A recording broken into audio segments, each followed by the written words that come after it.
Maria dan teman-teman semuanya. Hari ini kami kelompok 6 akan melakukan presentasi dengan judul Analisis Pengaruh Likuiditas, Profitabilitas, dan Solvabilitas terhadap kinerja keuangan pada subsektor keramik, porselin, dan kaca yang terdaftar di Bursa Efek Indonesia. Sebelumnya saya akan memperkenalkan diri dulu. Saya Yolanda April Sirait dan rekan saya. Dan saya, Stefani Cabilita Valencia.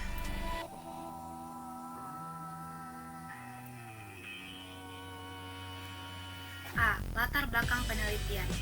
Seiring perkembangan zaman, perusahaan yang tergolong dalam subsektor keramik, porselin, dan kaca mengalami tingkat pertumbuhan cukup besar. Adanya perkembangan tersebut dikarenakan peningkatan pembangunan properti dan perumahan. Perusahaan yang mampu menghasilkan laba dan meningkat secara terus-menerus dapat mempertahankan usahanya. Laba suatu perusahaan dapat diketahui melalui laporan keuangan. Perusahaan perlu menganalisis laporan keuangan untuk menilai kinerja keuangan perusahaan. Kinerja keuangan adalah kajian laporan keuangan suatu perusahaan pada periode tertentu.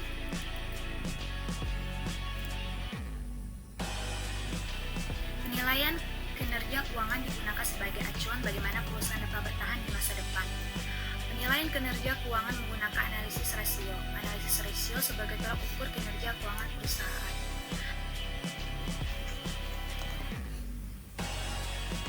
Rasio likuiditas adalah rasio yang menilai kemampuan suatu perusahaan dalam memenuhi kewajiban jangka pendeknya pada saat jatuh tempo.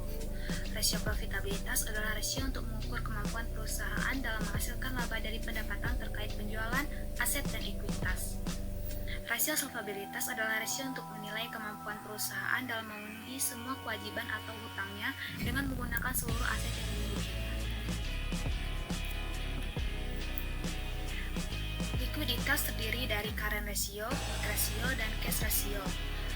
Di sini penulis menggunakan current ratio, yaitu kemampuan mengukur apakah perusahaan memiliki sumber daya yang cukup untuk membayar hutangnya selama kurang atau sama dengan 12 bulan.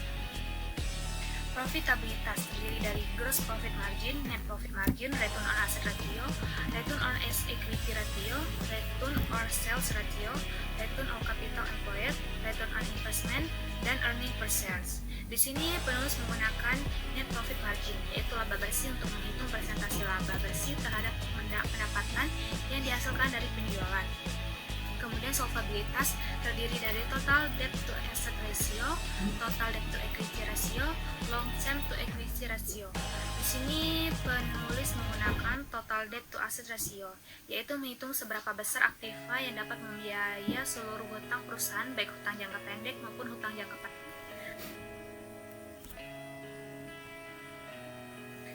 B. Permasalahan. Berdasarkan uraian latar belakang yang telah dikemukakan oleh peneliti, maka rumusan masalahnya yaitu 1. Apakah terdapat pengaruh current ratio terhadap kinerja keuangan pada subsektor keramik, porselin, dan kaca? 2. Apakah terdapat pengaruh net profit margin terhadap kinerja keuangan pada subsektor keramik, porselin, dan kaca? 3. Apakah terdapat pengaruh total debt to asset ratio terhadap kinerja keuangan pada subsektor keramik, porselin, dan kaca? C. Tujuan dan manfaat penelitian. Berdasarkan uraian permasalahan di atas, maka tujuan penelitian dapat dirumuskan sebagai berikut. 1. Untuk mengetahui pengaruh current ratio terhadap kinerja keuangan pada subsektor keramik, porselin, dan kaca. 2. Untuk mengetahui pengaruh net profit margin terhadap kinerja keuangan pada subsektor keramik, porselin, dan kaca. 3. Untuk mengetahui pengaruh total debt to asset ratio terhadap kinerja keuangan pada subsektor keramik, porselin, dan kaca. Penelitian yang dilakukan penulis bermanfaat sebagai berikut. 1. Bagi penulis. Penelitian ini bermanfaat bagi penulis untuk menerapkan ilmu pengetahuan yang telah diperoleh selama kegiatan perkuliahan di Universitas Widya Dharma Pontianak, menambah kewawasan dan mengasah kemampuan untuk menganalisis permasalahan, serta mengimplementasikan menganalisis masalah terkait pengaruh rasio likuiditas, profitabilitas, dan solvabilitas terhadap kinerja keuangan. 2. Bagi pembaca. Penelitian ini bermanfaat bagi pembaca untuk menambah wawasan dan pengetahuan mengenai pengaruh rasio likuiditas, profitabilitas, dan solvabilitas terhadap kinerja keuangan. D. Kerangka teori.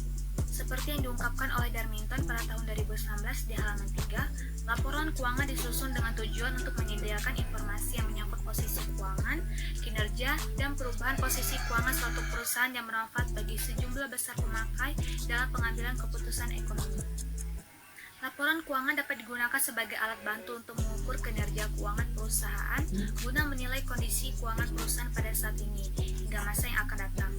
Kinerja keuangan dapat diukur melalui analisis rasio keuangan. Menurut Sujarweni pada tahun 2020 di halaman 59, analisis rasio keuangan merupakan aktivitas untuk menganalisis laporan keuangan dengan cara membandingkan satu akun dengan akun lainnya yang ada dalam laporan keuangan. Menurut Mike, yaitu Fahmi pada tahun 2012 halaman 2, kinerja keuangan adalah suatu analisis yang dilakukan untuk melihat sejauh mana perusahaan telah melaksanakan dengan menggunakan aturan-aturan pelaksanaan keuangan secara baik dan benar.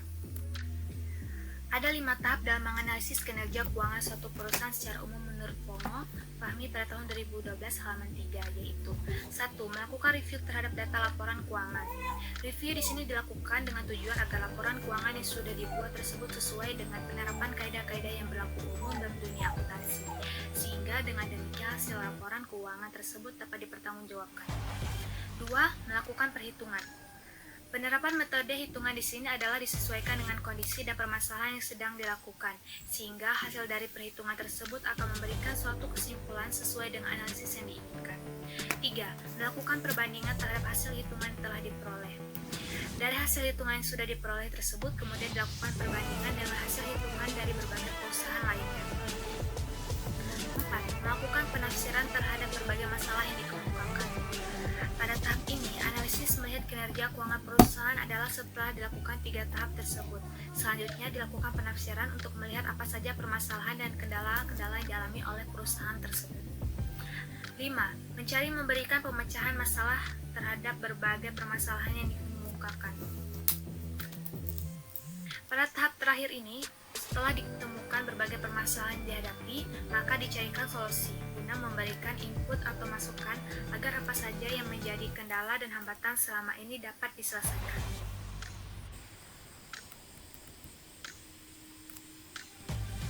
Likuiditas. Menurut Harahap tahun 2016 halaman 301, rasio likuiditas menggambarkan kemampuan perusahaan untuk menyelesaikan kewajiban jangka pendeknya. Rasio likuiditas dapat diukur dari seberapa besar aktiva lancar yang dapat menutupi lubang jangka pendeknya. Indikator yang digunakan untuk mengukur likuiditas adalah dengan menggunakan rasio lancar atau current ratio. Current ratio rumusnya adalah aktiva lancar dibagi utang lancar dikali 100%. Semakin besar angka rasio lancar, maka semakin tinggi kemampuan perusahaan untuk menutupi utang jangka pendek. Baik, saya akan melanjutkan presentasi dari Yolanda. Profitabilitas. Rasio profitabilitas adalah perbandingan yang menunjukkan untuk mengetahui kemampuan perusahaan dalam menghasilkan laba dari seluruh pendapatan yang didapatkan.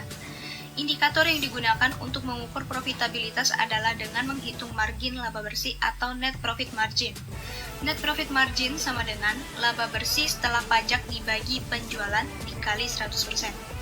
Semakin tinggi angka rasio ini, maka semakin baik karena perusahaan dianggap dapat menghasilkan laba yang tinggi. Solvabilitas. Rasio solvabilitas adalah rasio untuk menilai kemampuan perusahaan dalam memenuhi semua kewajiban atau hutangnya dengan menggunakan seluruh aset yang dimilikinya. Indikator yang digunakan untuk mengukur solvabilitas adalah dengan rasio hutang terhadap aset atau total debt to asset ratio. Total debt to asset ratio sama dengan total hutang dibagi total aset dikali 100%.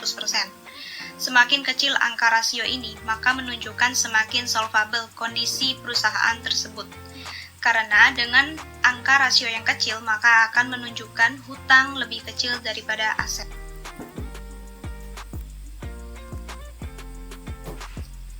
Hipotesis. Di sini ada 3 hipotesis. Yang pertama, current ratio berpengaruh positif terhadap kinerja keuangan. Yang kedua, net profit margin berpengaruh positif terhadap kinerja keuangan. Yang ketiga, total debt to asset ratio berpengaruh positif terhadap kinerja keuangan.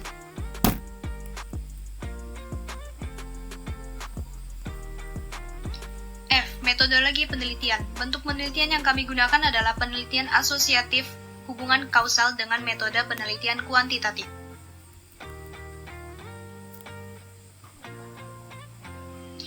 Definisi operasional variabel dan pengukuran. Variabel yang kami gunakan ada 2, yaitu independent dan dependent. Independent terdiri dari current ratio, net profit margin, dan total debt to asset ratio. Variabel dependen yang kami gunakan adalah kinerja keuangan.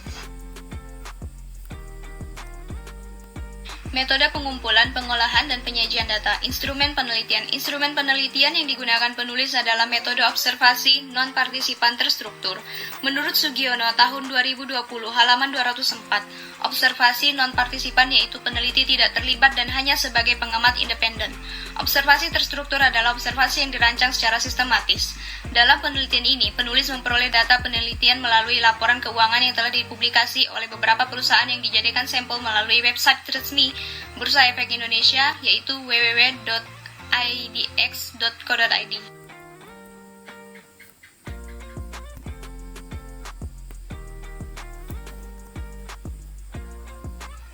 Menurut Jaya, tahun 2020, halaman 73, populasi adalah jumlah keseluruhan dari satuan-satuan atau individu-individu yang dapat berupa orang-orang, institusi-institusi, serta benda-benda yang karakteristiknya hendak diteliti.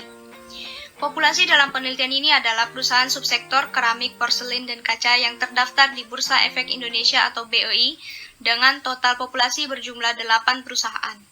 Menurut Jaya, tahun 2020, halaman 74, sampel merupakan bagian yang diambil dari seluruh objek yang diteliti dan dianggap mewakili seluruh populasi. Sampel dari penelitian ini adalah 6 perusahaan yang diambil dengan metode purpose sampling dengan kriteria sampel yaitu perusahaan yang telah go public. Teknik analisis data. Likuiditas, yaitu menggunakan current ratio sama dengan aktiva lancar dibagi utang lancar dikali 100%. Profitabilitas, menggunakan net profit margin sama dengan laba bersih setelah pajak dibagi penjualan dikali 100%. Solvabilitas, menggunakan total debt to asset ratio sama dengan total hutang dibagi total aset dikali 100%. Dari likuiditas, profitabilitas, dan solvabilitas itu termasuk variabel independen. Dan variabel dependennya yaitu kinerja keuangan.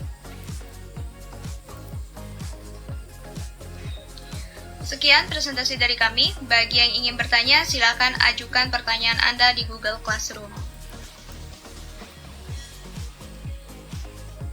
See you on next presentation. Thanks for your time and attention. Bye.